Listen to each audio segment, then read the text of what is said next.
All right. Looks like we're live. Just tested some things out. Yes, we are.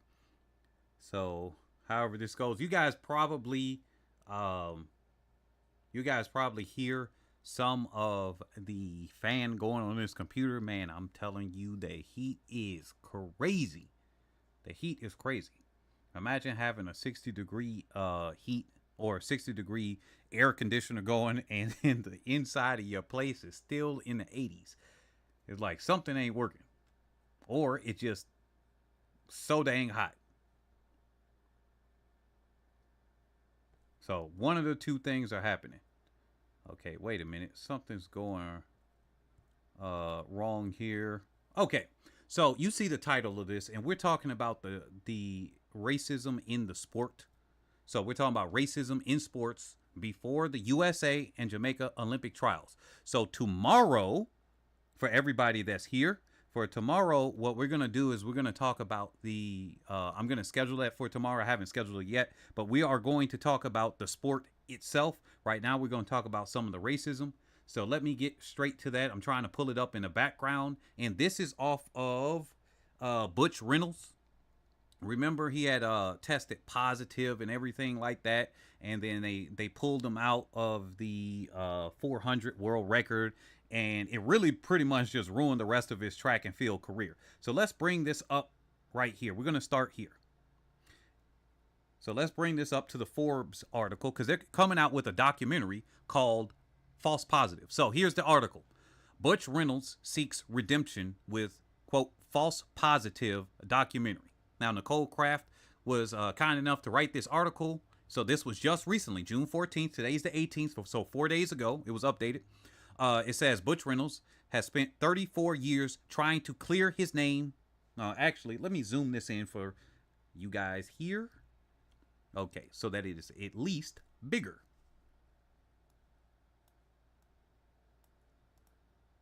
Let's do that.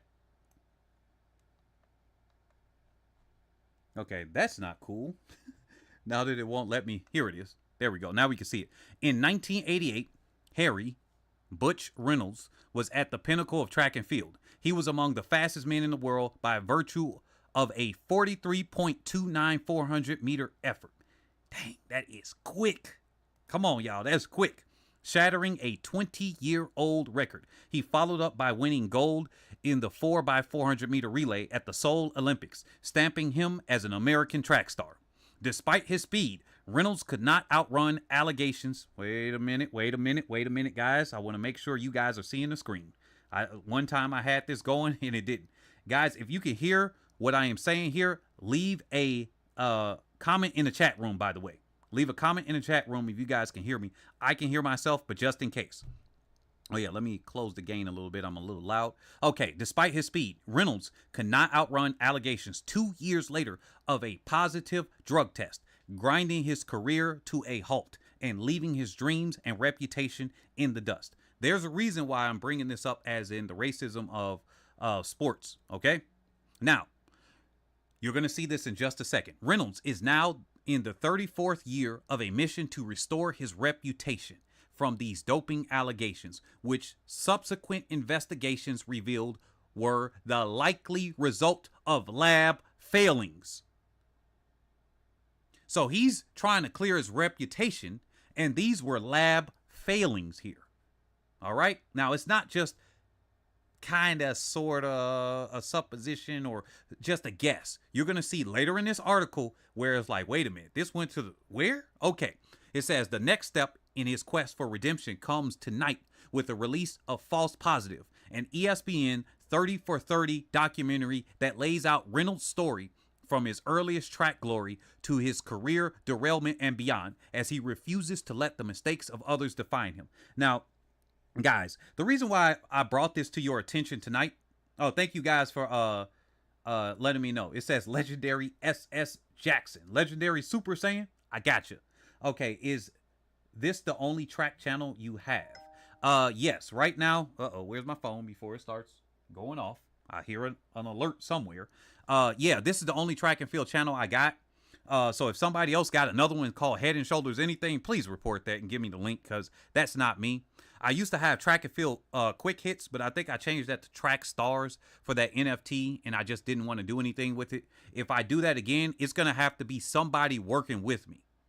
So it's going to have to be somebody working with me, and I'll hire them out or something, or we'll come to some agreement, and then as money comes in on that channel, they get paid, and I pay my people good. Hey, if it comes out, you getting paid $30,000 a week, and that's how much money it's worth or whatever, that's how much you deserve to get paid. I pay people whatever they're worth if that money is allowing. If it only comes out to $300 a week, then that's where you get. You get what I'm saying? So yeah, we might have something like that again. I can do that here, but I'm just involved with too many different things. So no. But the reason why I brought this up is because I was in a track and field youth channel on Facebook, okay? And this what really made me think about this and to come to this attention. First, we got the Caitlin Clark character. Then we got Angel Reese, and we got other situations I'll bring up in just a moment. Isn't it funny that this person was asking, it was a black guy, he asked, he said, hey, we've been seeing a lot of fast times. Do you think it's because of training or environment, or could they be on something? Now, I just start scratching my head. I'm like, what's up with this on something thing? Why is there an implication that they're on something? I have literally been at the Illinois State Track and Field Championships, and a white team, not even going to say the team because people would then know the team, and I'm not going to say that right now for different reasons. They came up with drugs in their hand to the sprinters on our team and said, hey guys, you want to take this? Now these are high schoolers too. Nobody makes that when some white athletes are going fast. They do not do that. Now, another thing is they don't say anything about the pole vault, which is primarily dominated by white people. You don't see it happening in pole vault. You don't see it happening in NHL, which is hockey. You don't see that in areas where white people have mainly been in, whether that would be in a quarterback position. You don't see any of this tainting tainting the position as you see it when black people dominate. When it comes to track and field, they must be on something. When it comes to NBA, NFL, they got some erratic personality. They're super aggressive or abusive. And we've seen time and time again, it's been quite the opposite of somebody else being abusive, literally on camera, beating down their wives, beating down their girlfriends, and nothing is said. It's quieted down. When it comes to soccer or football, compared to American football, it's some other combination of both of those. It's just like it's only black people that's relegated to this. So I asked the person, and they could not come to that. I kept asking them, hey, where have you seen this in other areas? They couldn't acknowledge it. They sound dang like me. Huh, that's funny. Hey, I've been told that before with some other things too. Like another announcer, they get me confused with a guy named Billy. No, that's not me, but that's cool. So yeah, let me continue this. Here it is. A documentary that lays out Reynolds' story from his earliest track glory to his career derailment and beyond, as he refuses to let the mistakes of others define him. I'm gonna get back. We gonna hold this one. I'm gonna get back to that in a second. Shout out to Kendrick Lamar. So it was my time when I told this story 34 years ago to get full exoneration, Reynolds said. Now I'm on God's time. He said, it's time now for us to be heard. It's time for your story to be appreciated. And it's time for you to be fully exonerated. All right. Very interesting. False positive is filled with the unexpected. First, there's Reynolds himself, a gifted athlete from Akron, Ohio, who excelled at basketball and football, but threw his speed and skill into track. His global success came at a peak when he raced to a world record few expected him to set. Then came the positive test for steroids, which cost Reynolds his prime competitive years and his good name. The film does not dispute that there was indeed a positive, but it presents extensive evidence that test did not belong to the American runner. False positive outlines investigations that revealed numerous issues, most damagingly a technician error that seems to have assigned another athlete's test to Reynolds. Now, haven't I said this so time and time again? Do we have another drug testing agency on top of WADA or USADA or any of these? Do we have another one? No. They're just using one. Now, some of these, I think NFL, didn't they just say they're not going to use them anymore? They just said, look, we not going with y'all anymore. They said, you ain't fitting our standards. It was NFL or NBA. Somebody correct me if I'm wrong. It's one of the two. And they said, yeah, we're not going to use you no more. But with track and field, there is no other alternative, it seems like. They're just using the one. So it says no amount of legal wrangling, including affirmation of his eligibility by the U.S. Supreme Court. So the U.S. Supreme Court stepped in and said, yeah, he's eligible to do this. But guess what? European run IAAF, now World Athletics, said could get the international amateur. Let me start from the beginning. No amount of legal wrangling. Very interesting how they said wrangling here. But okay, no amount of legal wrangling, including affirmations of his eligibility. That means he was eligible by the U.S. Supreme Court. Ain't that a beat? Could get the International Amateur Athletics Federation, now known as World Athletics, to change its ruling of a competition ban. Now, I bet you if that was a different color athlete, I bet you if that was somebody else, they probably would have been like, wow, it's the United States of America. They telling us to do something. The Supreme Court, highest ruler of the land. I think we need to lift this ban here. That left Reynolds on the sidelines of the 1992 Barcelona games, and he has lived with the brand of being cheater ever since. So U.S. Supreme Court said, yeah, he's eligible to do this. Guys, let him run. Let him compete. IAAF said, middle finger to the U.S. Supreme Court. We rule this. And you know what? To be fair, to be honest, hey, I guess they don't got to really bow down to him like that. Hey, what do you guys think? They don't really have to do it. They're not part of the United States. They're somewhere else. But isn't that very interesting that the United States Supreme Court said this? Now, I'm not saying this out of nowhere. Let me bring this up. I'm going to have to change the screen in just a moment. I'm going to bring this up of what I was hiding on my channel, and I posted it up before. And because of this racist YouTube, they hid this. Now, I talked to YouTube customer service, and I showed some of you guys what was happening with their customer service. Now, let me go to the community page here. Let me full screen this. And I'm going to show you guys a post that I have scheduled. I posted it at one point, and I keep rescheduling this. This was supposed to come out time and time again ago. So I'm going to have to change my screen settings. Give me just a moment. Okay. I believe that you guys can see this now. Look at this. I have a scheduled post here, and I'm going to show you guys this first. Now, I said old, but when white supremacy is practiced worldwide, this makes me really question who is auditing WADA. I never assume any organization can be without corruption. So anyway, this says government chemist. This was a thing I showed you guys before. Government chemist purposely made drug tests for blacks come back positive, sending more than 40,000 innocent people to prison. Now, this makes you think, okay, this person is a government chemist, they say. All right, government chemist. Now, we're not using a name here. We're not seeing what they specifically did here. I'm going to bring that up in just a moment. I'm going to show you guys exactly who this government chemist was. If I can bring this up. I want y'all to see this. So this person, this vile creature, this monster sent 40,000 tests there. Where is the tab? I got so many tabs up here. Here it is.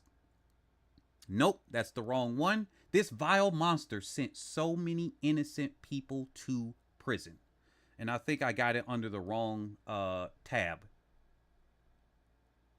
Yep, it is. So let me copy and paste this out of the one browser. Actually, I'll leave it in this browser.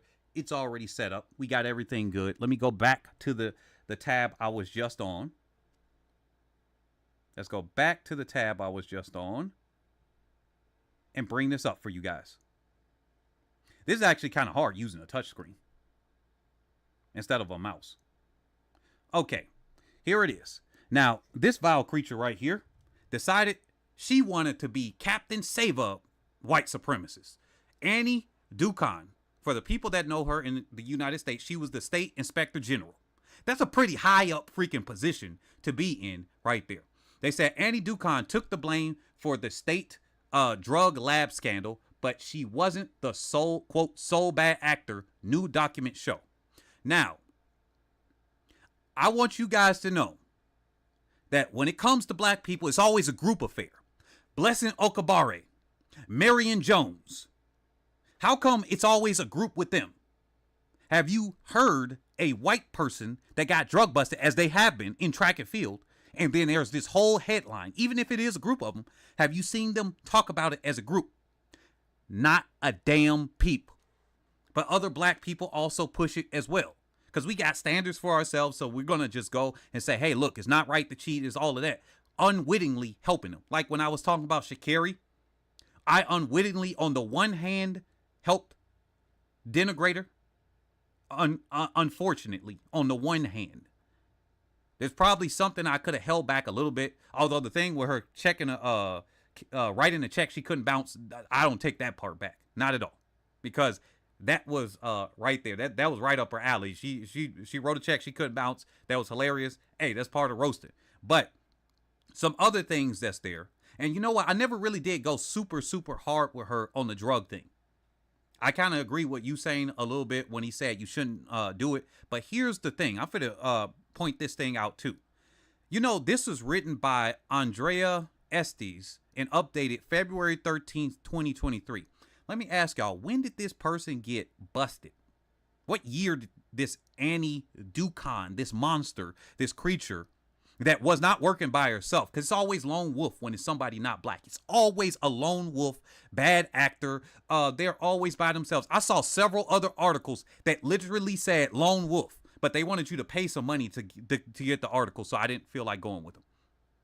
So it says State Inspector General quietly referred at least 4 other lab employees for prosecution, but no charges were brought. None. No charges. Okay, that's very nice. Now, this says Annie Ducon, a former chemist at Hinton State Laboratory Institute. Okay, that's a chemist. Listened to the judge during her arraignment at the Brockton Superior Court in Brockton on January 30th, 2013. So, damn, this is a decade later. They don't take this long with black people. I'm telling you, this does not take that long for black people. So it says, disgraced state chemist Annie Ducon was falsely labeled the sole bad actor who submitted bogus test results in the biggest drug lab scandal in U.S. history. Now, I'm slow roasting this one, but y'all about to see the direct racism that's coming through. We're mentioning Sha'Carri Richardson for a reason. We're going to bring up Justin Gatlin in just a moment. We're about to bring up some other stuff here. Just roll with me. Former State Inspector General Glenn Kuna famously concluded that Ducon alone bore criminal responsibility for falsifying drug evidence that led thousands of convictions being thrown out over the last decade. But it took y'all, 2013 to 2023, and you still are like, wow, I just don't understand. This is how they write these articles and how they do these things in court.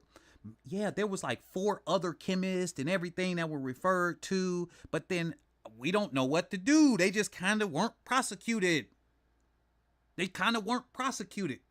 What do you mean they weren't? Aren't you in government? Aren't you supposed to do it? Now you got the evidence now. Come on, let's go. So what's happening, y'all? Oh, yeah, that's what happened. But by the time Kuna released his report in 2014, he had already quietly referred another lab employee to then Attorney General Martha Coakley for criminal prosecution, according to the new documents. How new was this? Was this a decade ago?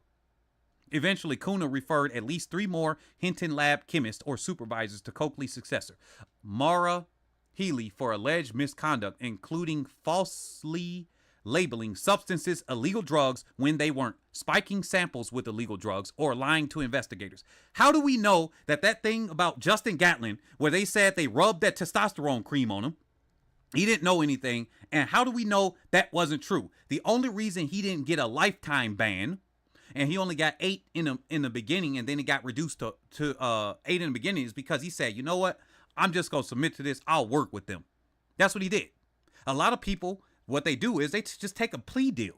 They're like, man, I'm getting slapped with this really long sentence. I'm going to take a plea deal. That's what many of these people that got falsely accused, they just took plea deals. They said, look, put me away 5, 10 years, 2 years, or whatever. The point is, even if they come back later and say, oopsie, we messed up, you've already lost the time. And here's where the racism also comes into play. I want to show y'all this. Let me pull this here. You said, is she single though? Dude, come on, man. Come on, man. You gonna say, is she single?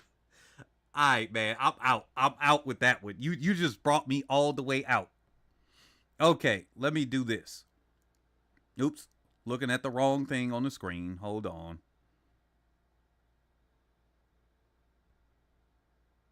I'm going through so many different browser tabs. That's what's going here. I got a lot of instances. So here we go. This is where Justin Gatlin. The title is Gatlin Admits Failing Drug Test. Now, this was written on Saturday, July 29th, 2016 in BBC Sport. It says, World and Olympic 100 meters champion Justin Gatlin has admitted failing a drug test in April. The American, 24, was told the news by the United States Anti-Doping Agency. He said, I have been informed that after a relay race I ran in Kansas City on the 22nd of April, I tested positive for testosterone or its precursors. I cannot account for these results because I have never knowingly used any banned substances or authorized anyone to administer such a substance to me. Now, remember this phrase, I have never knowingly, okay? Because a white athlete has used this, and guess they got a pass. Oh, yes, they got a pass for it. But maybe I'm just thinking too hard into things.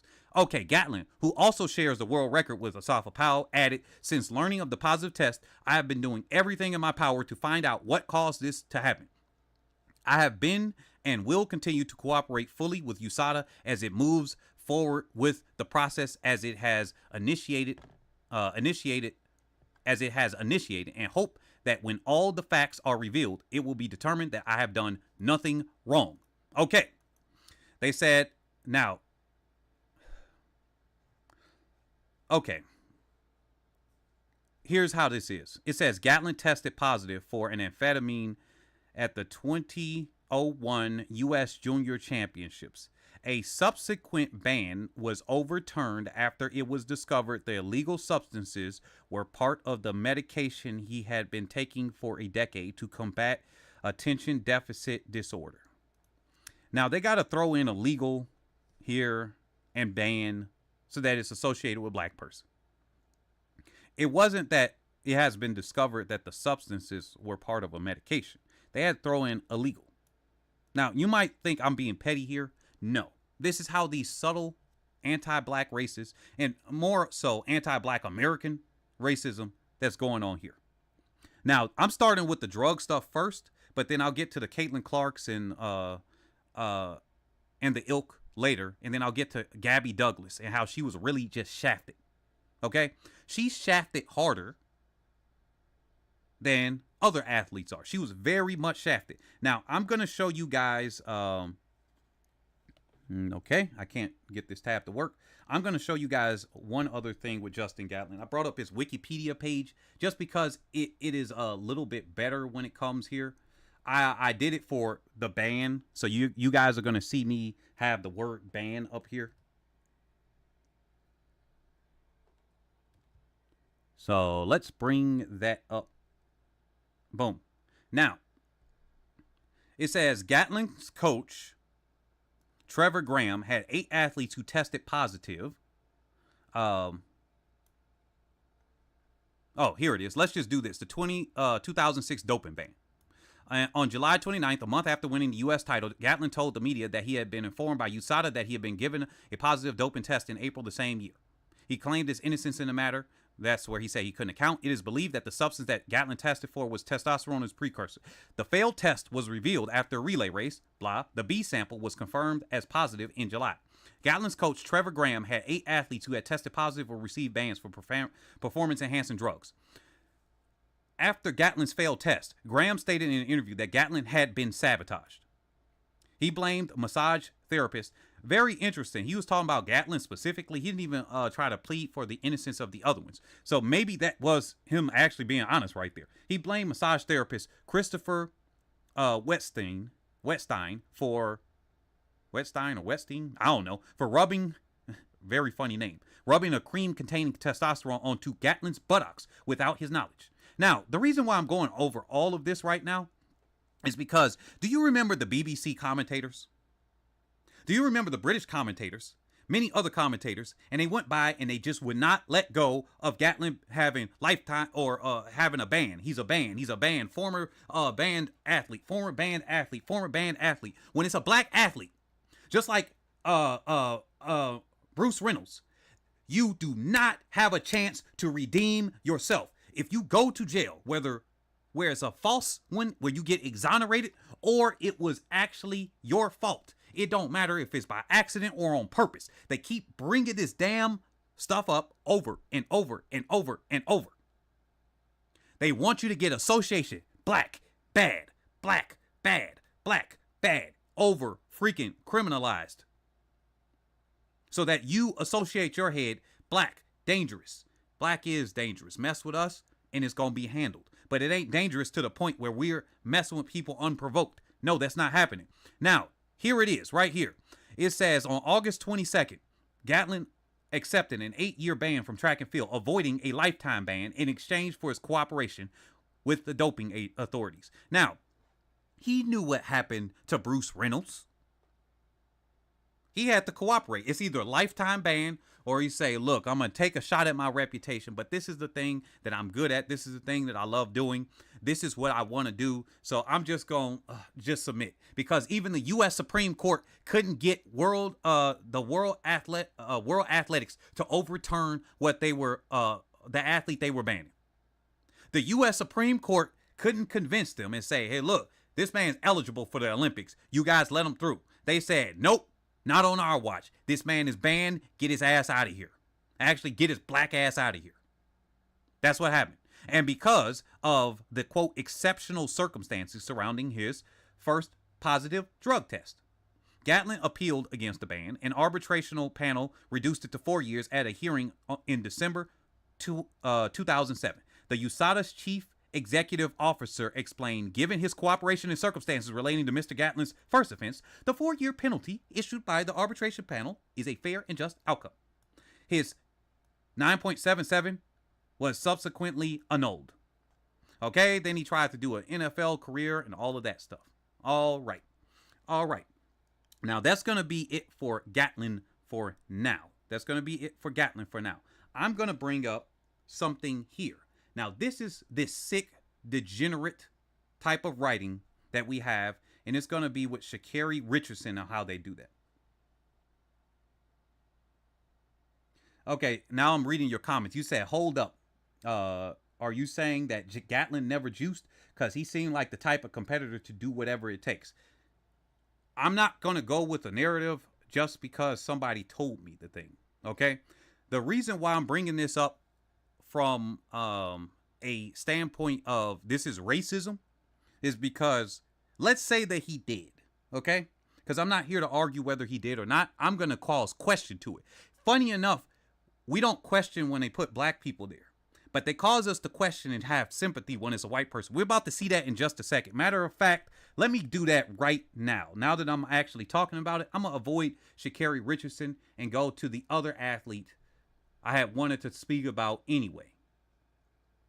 Where is she at? Okay.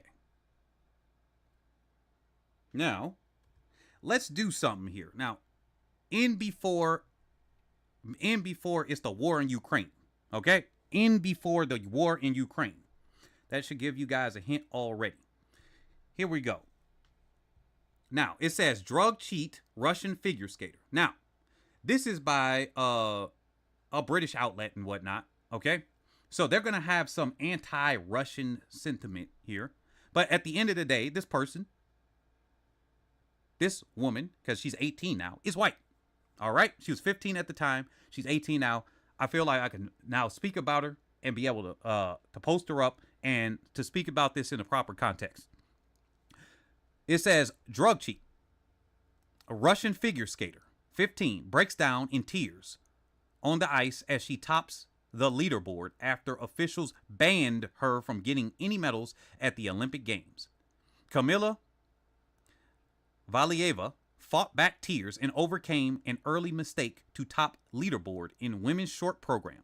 All eyes were on the heavily favored 15-year-old who is at the center of the latest Russian doping scandal. Now, remember, the reason why they're writing it like this is because Russia had the whole doping, state-sponsored doping and everything that they got caught for. This is not because they are doing some fair and honest reporting. All right? And I'm going to show you guys how, because this person is white, she was able to get by on a long time before they decided to do what they decided to do. All right? Because we got a very different reaction with Sha'Carri Richardson over some weed than we got with an actual thing that enhances you. So this is Valieva's team claimed trematizidine,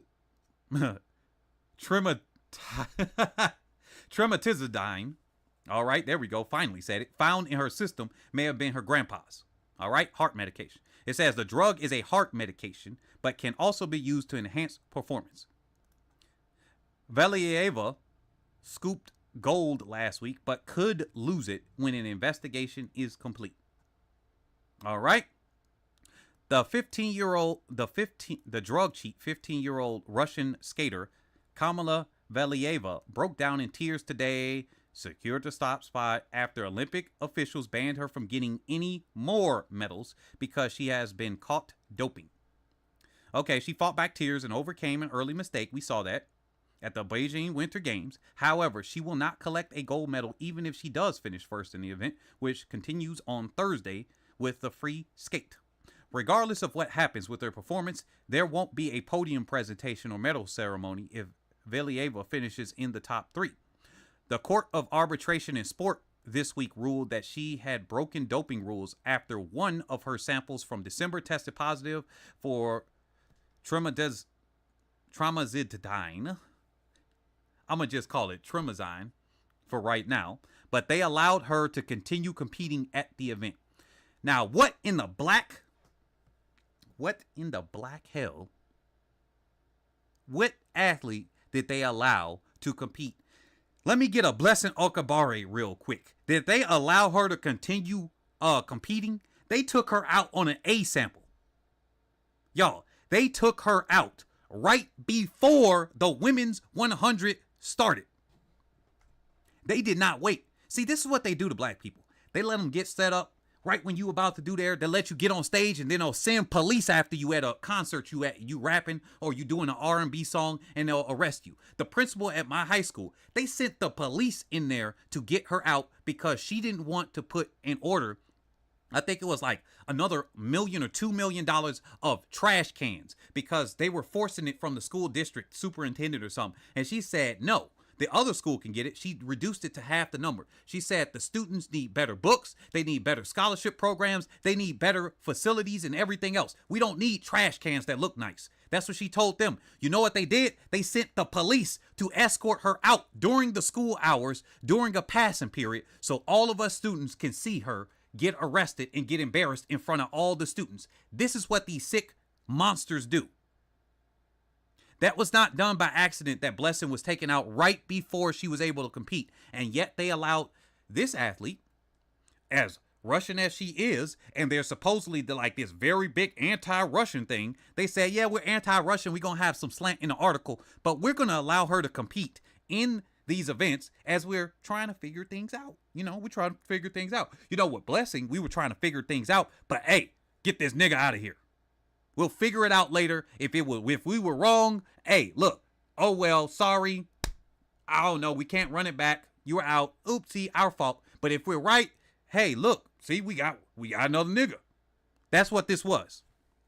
All right. So we got to put this in proper context. But they allowed her to continue competing at the event, saying that she is a protected person who could suffer irreparable harm from a ban. Now, I don't remember and recall somebody saying protected person for a Gabby Douglas when they calling her a flying freaking squirrel. Ain't no black people in call her a flying squirrel. None at all. And you know these gymnasts compete when they're very young. No black people are calling her a flying squirrel. They're not protecting her when she's called the N-word, and they're trying to traumatize her as she's coming out for these events.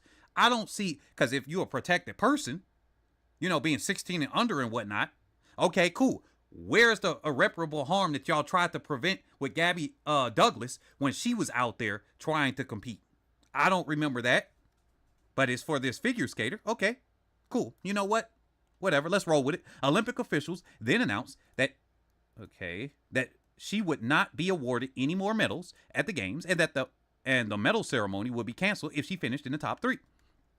Her positive result was announced after she won gold in a team event, resulting in the medal ceremony being canceled. So she still got the gold, but it just got canceled. Today, performing in the final group with a substantial cloud hanging overhead, Valieva nearly fell on her opening triple axel before shakily surviving the rest of her program. Oh my goodness, tears. Okay, even the way they wrote this thing, you're supposed to have some sympathy. Okay? So she's the world record holder and everything, and she finished 8 points off her own world record, but more than enough to top teammates that she had. Okay, she broke into tears. Okay. Now I'm not gonna go even more hard than I could, because at the end of the day, it may or may not be her fault. Yeah, we have never seen Blessing Okabare after that first round. See, I'm going between reading comments and going on these things, so I'm going to be very heavily delayed with some of this. And I know this ain't a topic that everybody likes. Hey, we got to cover it. Now, let's go here. I want y'all to get an update on what happened, because remember how they said they need to figure out if she was actually positive or negative, or do they take her gold that she got away because they canceled it? But what happened to her gold? Well, I'm here to answer that. Now, I went to the Wikipedia page just because it's a little bit more easy to see some of this here, instead of just article after article, because it was a couple of them. Okay, during the 22 winter, why is my mouse doing this hot mess right here? It keeps doing it. During the 2022 Winter Olympics, a sample of Valieva had submitted for a drug test in December tested positive for the T-word on the 29th of January, 2024. The 29th of January, 2024. So this was the winter of 2022. Wait a minute. You telling me it took them not December of 2023, they got a year and a month extra to rule on that? That means she was able to compete, y'all. Y'all realize that, right? She was able to compete. Justin Gatlin was not able to compete. This is the point I brought up earlier. Sha'Carri Richardson was immediately banned. Blessing Okabare, after she ran that first round, before the semis, they said, yo, you need to get your black ass out of here. That was when they did it. She had won the first round, but then they said they found it or whatever there. They took her out. They were ripping her out. She was in tears. They ripped her out. They didn't care that she was in tears. Your black tears don't matter. How is it that with all of the anti-Russian sentiment they got, because they're doing this, the West versus all the other white people versus the Russian white people. Okay? That's what that is. Okay. Cousins fighting each other. Yet they took the time to say, you're not immediately banned like everybody else. We got to think about things here. What kind of treatment is that? We got to think about things here. We gave you a year and a half. We thought about it. And you know what happened during this time? They said they gave a 4-year ban on her, and it was backdated. Wait a minute. Hold up. She got a 4-year ban. Here's why this is important, y'all. She did not lose any training with her coach. Justin Gatlin had to stop training with his coach. Justin Gatlin had to cease operations in track and field, basically. That's why he went over to NFL. Think about Sha'Carri. She had to stop training with the coach. You can't do that anymore. Look at what happened to her. She was on the top of the top, and then she came back and finished last place. Couldn't even break 11.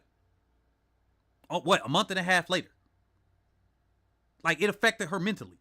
You cannot train with your coach. You cannot train with certain facilities. You cannot compete in these events. They allowed her to compete. They said it's backdated. And they said, hey, it's like time served. Wait a minute. Y'all, she still got to compete. What do you mean it's backdated? That's not a real ban. The hell is a ban when it's like saying you got time served in prison. You didn't actually go to prison, but you know all the money that you earned or all of the awards you got, employee of the month and all of this, that's your job. Well, you know, we just gonna strip it from you. You get to keep the money, right? You get to keep the money because they're not asking her to return the money. No.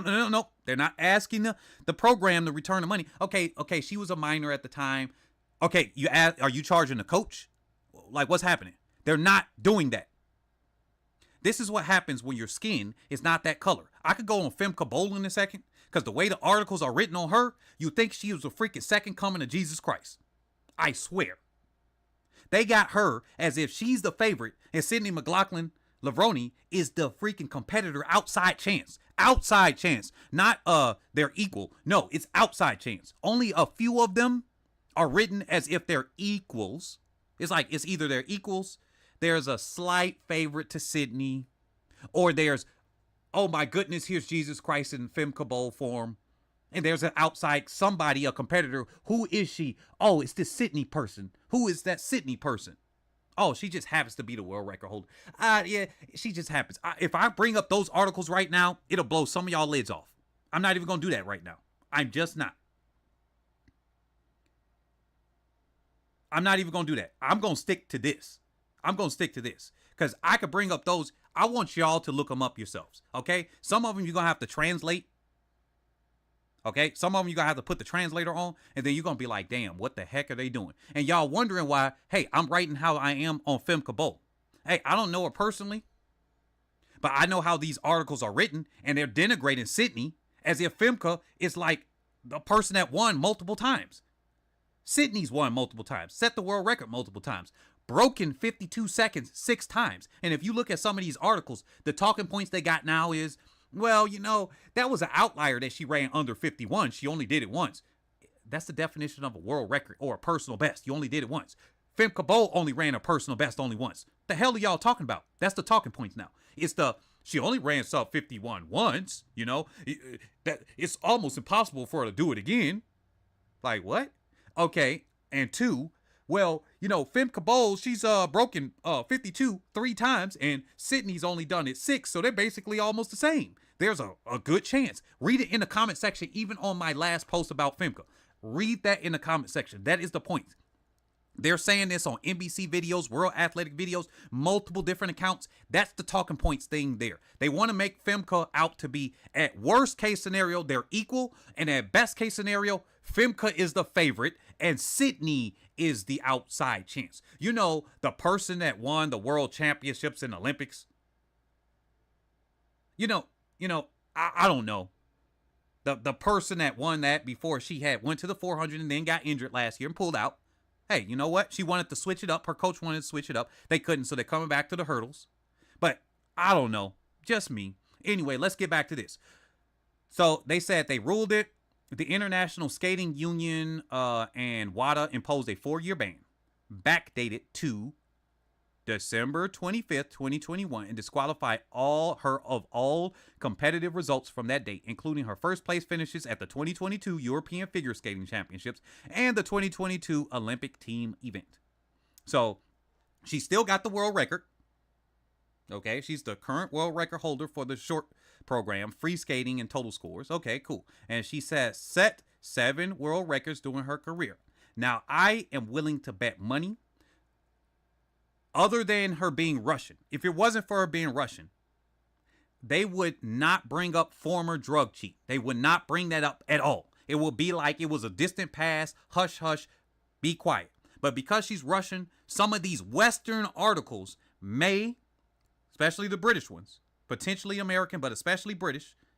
Oh, the Americans especially. Actually, now that I think about it, those two countries in particular, they're going to be like, yeah, drug cheat because she's Russian, but it's not because she's white. Okay? Now, they got her with these. Now, if she's backdated for a 4-year ban, that means she's coming back in 2025, and she only loses a year off of her being able to train. That's much better than, and they gave her a whole year to think about it. When has the last time you heard the court of arbitration for sport taking that long? Because on Brianna Williams, I was about to say Bianca something else. Brianna Williams, remember how they just like instantly banned her? Then she had to go fight the CAS. They got back to her relatively quickly. They made a decision and said, hey, you know what? Hey, looks like it wasn't your fault. Let's go here. But they slow walked this because they knew that she was about to get banned. They knew she was about to get banned. So they slow walked this as much as possible. They took a year and a month and then said, yeah, you know what? She kind of violated our rules and let's backdate it. So now I'm going to go on to the next one. Let's go this. I told you I was slow cooking this one today. So let me get over to the next one. Let me go to the next one. Because this is going to be very important right now. Because you know that every time an Olympics come up, they're going to make black the big, bad, freaking evil. Now let's go over to Sha'Carri Richardson. We got Lance Armstrong and some other ones, but I might cut that short because I got a timer for myself. But let's go over to Sha'Carri Richardson. And this is another sick, degenerate monster tactic that they use. It's another sick monster tactic that they use. And let's see if I can zoom in on this one a little bit better. Okay. Now, isn't it funny? Isn't this funny how they wrote this article like this? This is the Associated Press, or as we should call them, the Aryan propaganda. It says, Sha'Carri Richardson wins 100-meter U.S. title 2 years after doping violation. Starting off, Sha'Carri Richardson doping. Now, the way this is, quote, doping, it will make you seem like she used some testosterone or something, right? Some hard drug. Something just oozing after that. Now, on the other one, it says Richardson wins 100-meter U.S. title 2 years after ban. Uh-oh. I think I know what they're going to do now. If and when she wins the Olympics, former drug cheat Sha'Carri Richardson makes it in spite of her tragic past. That's what's going to happen. But here it is. It says moments after she was introduced on the starting line, Sha'Carri Richardson reached to her head, pulled her trademark orange wig off, and flung it onto the ground behind her. And then she took the next step on the long road to proving she's the real deal.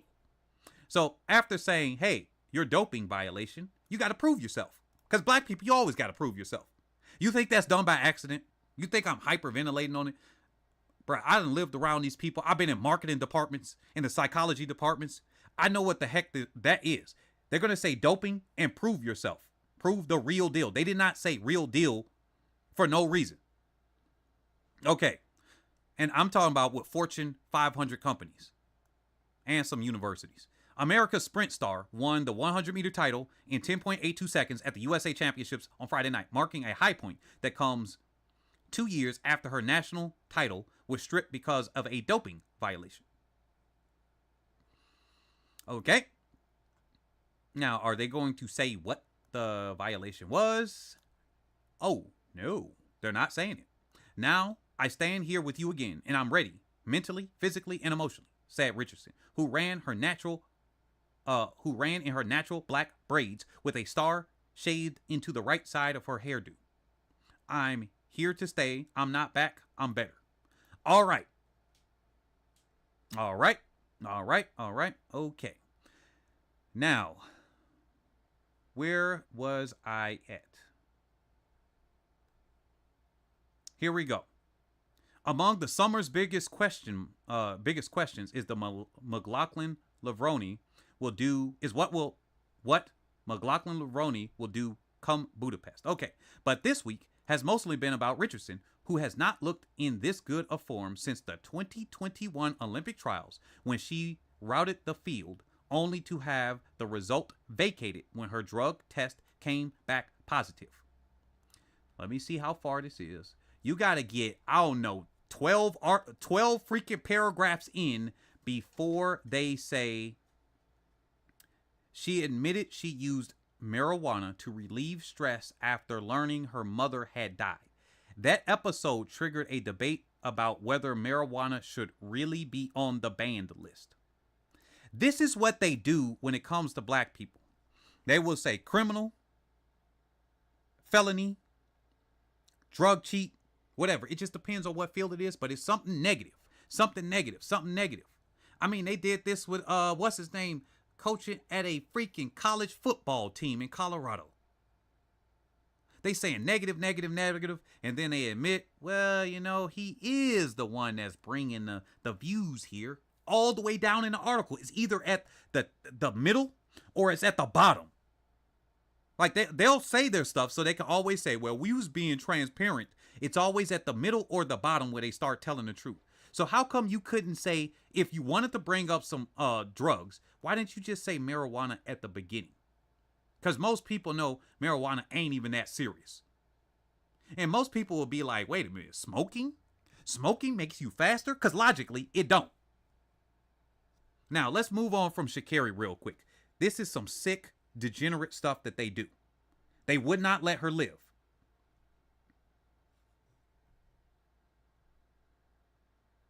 We're going to move on here.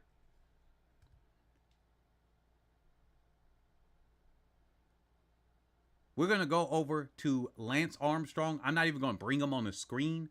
I'm just going to talk about the last two people here. Actually, we got Caitlin Clark. We're going to do a rapid fire here. Just because I don't want to keep this much longer. I kind of got to a lot of the time that I wanted to do. Now, what has happened here is before this Olympic trials, the reason why I'm bringing this up is because you're going to hear a lot of narratives that are coming through. You're going to hear a lot of narratives come through. Right now, I got the head and shoulders above the rest on the screen. You guys aren't looking at anything necessarily. I'm going to finish off the video like this. It's going to be probably 5 or 10 minutes. But look, there's going to be a lot of narratives thrown out. And tomorrow, I'm going to come by and overview what I think is going to happen at the USA Olympic trials and maybe the Jamaica trials. That might be the day after, but I'm trying to catch it before it happens. So definitely stay tuned. Come tomorrow, either at 6 or 7 p.m. or whenever I finish my own personal training.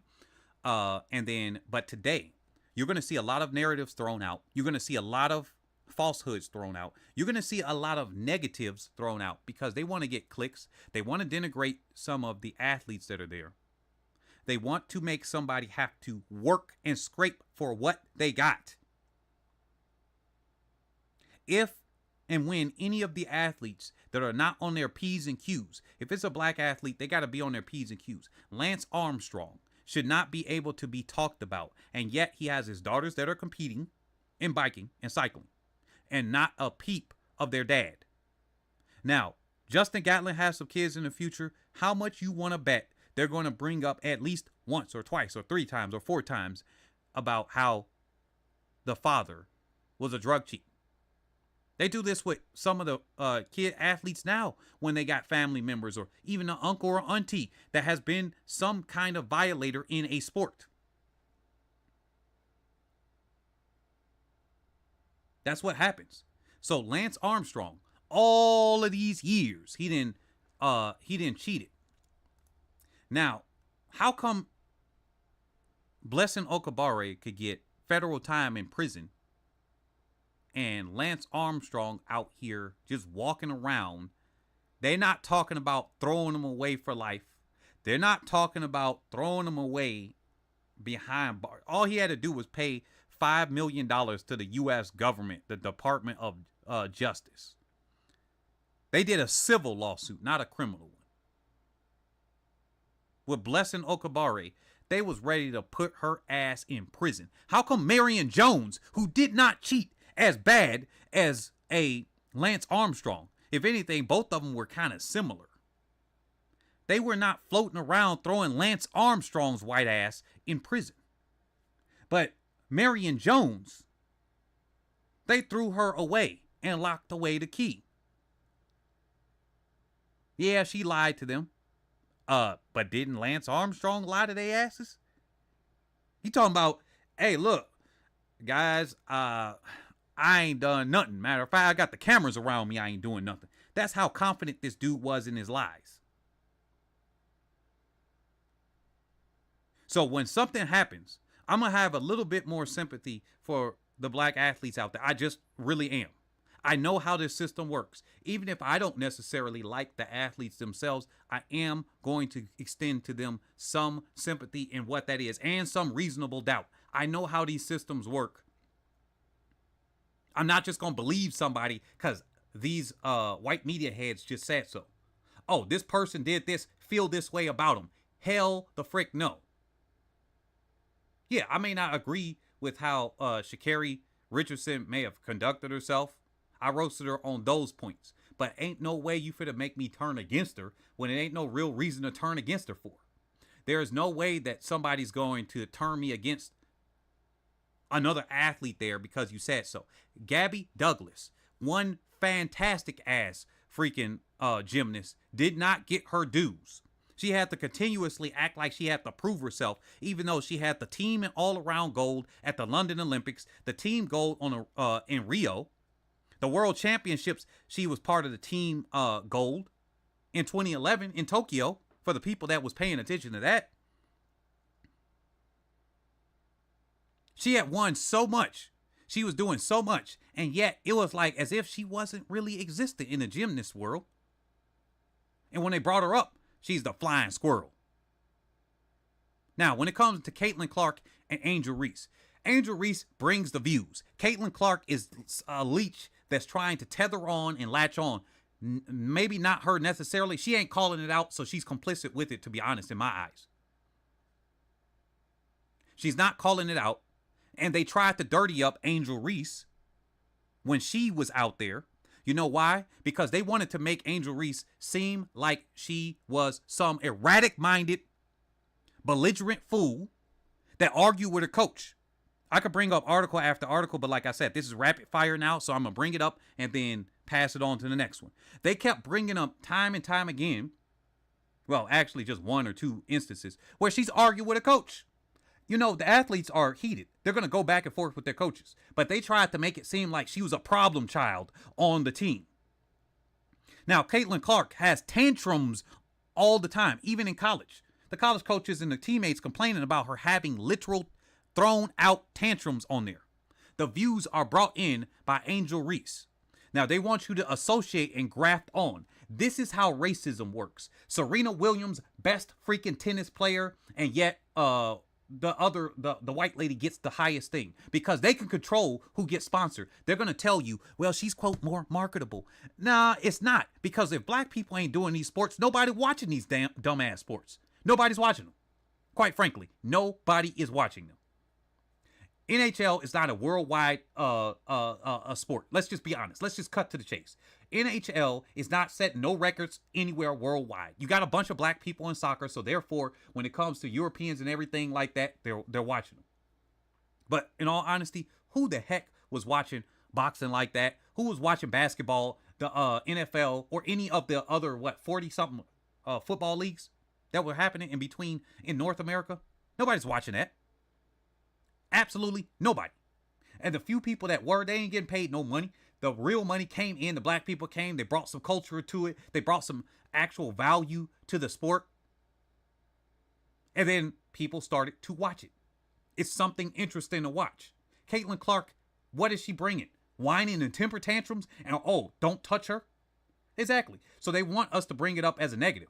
Instead, I just adapt what they do. I'm not going to talk about her other than just now as an example.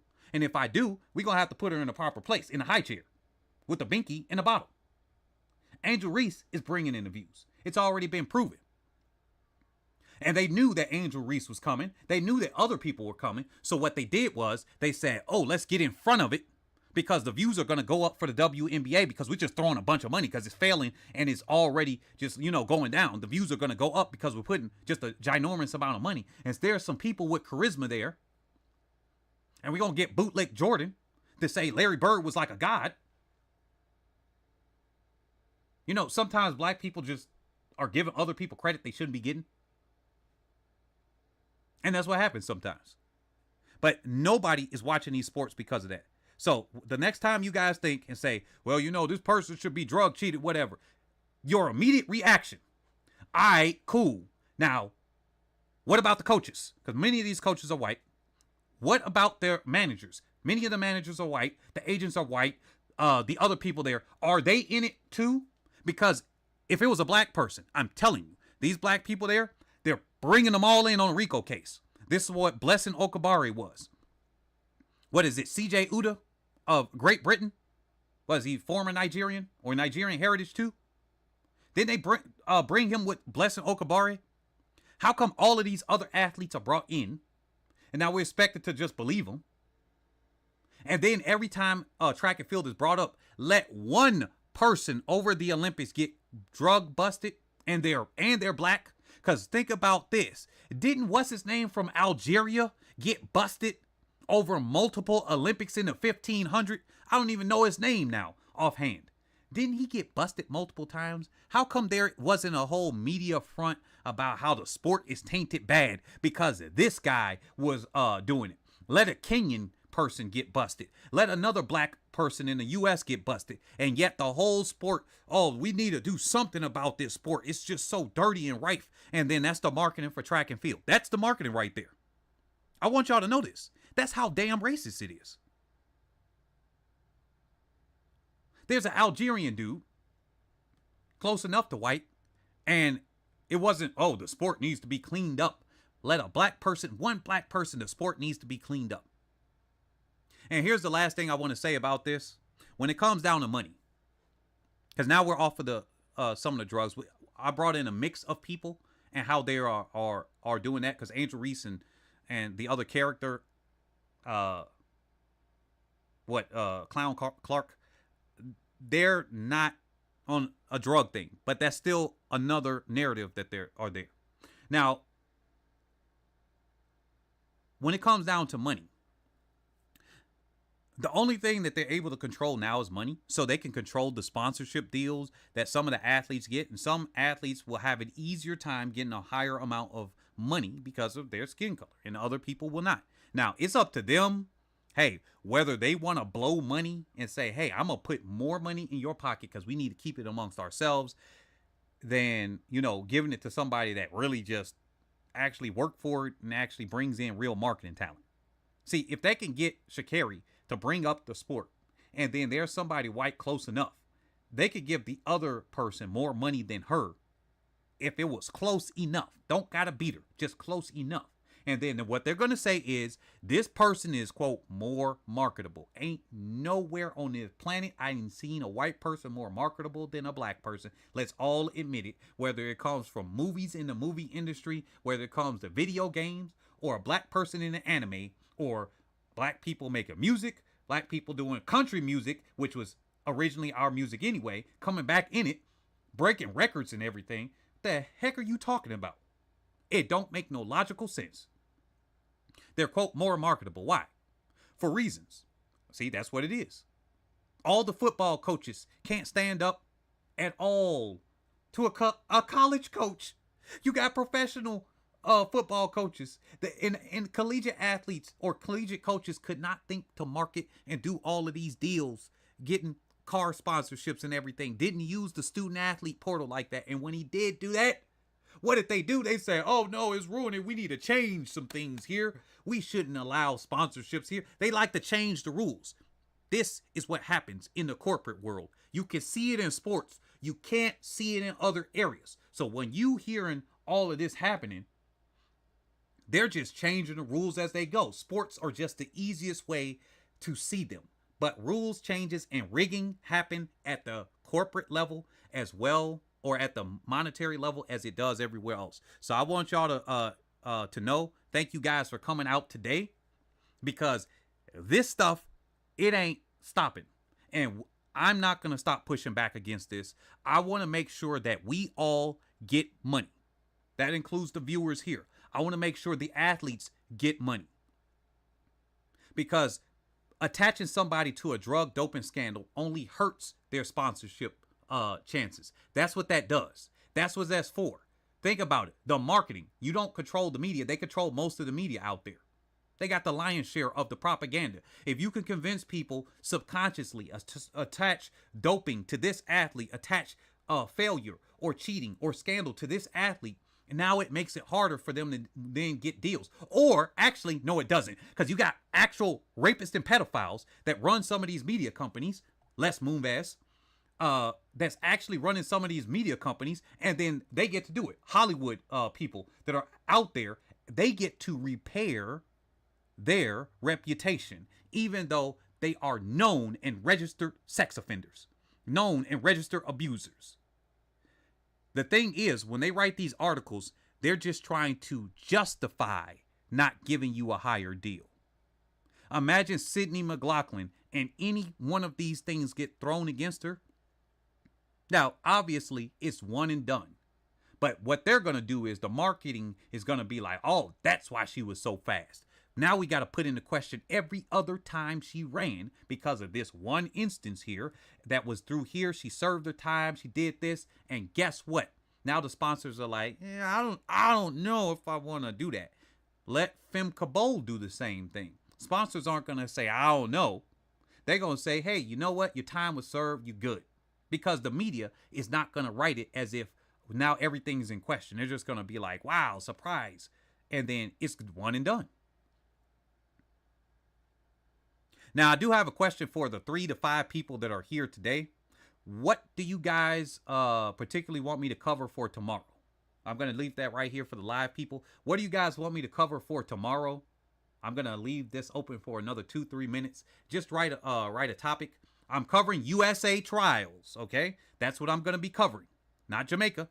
That's at the end of USA trial stream. I'll ask you guys what you want me to cover for Jamaica trials. But for USA, I'm not covering the Kenyan trials, which have gone on. I'm not covering European championships. They already happened.